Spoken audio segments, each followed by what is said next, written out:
Next story is with DraftKings. So this is a site that I use when I look at what ARK Invest is putting money into. It's called Lucid Tracking. They don't sponsor this at all, but I just go on here and I can see what stocks ARK Invest is buying each day, each week, how much they're buying. And so with DraftKings, ARK Invest has been consistently buying DraftKings over the last couple of weeks. They've been buying, just in the last couple days alone, they bought close to $70 million. They bought $30 million, $35 million last week, another $45 million this week, and they're continuing to add to their position. And like we spoke about earlier with EXPC, it's important to keep an eye on what ARK Invest is buying, but don't follow them blindly, but to look into these stocks. I've owned DraftKings for a while, since it was less than $30 a share. Now it's around $60, but DraftKings has been on a roll lately because of a couple of reasons.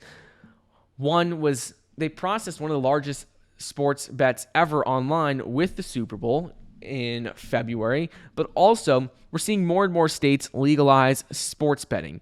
In recent weeks, we saw like Virginia and Michigan.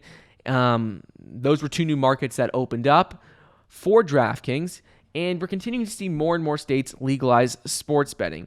This is for a number of reasons, some for generating tax dollars for states.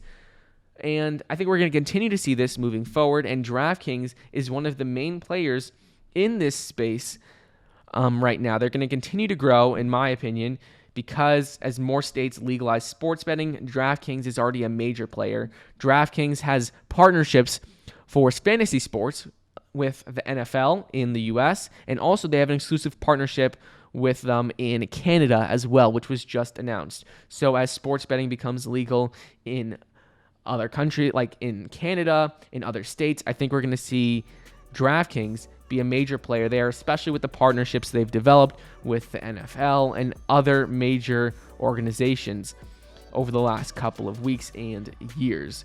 So I'm bullish on DraftKings. I own a couple thousand shares of it. But let me know your thoughts, what you think of it moving forward.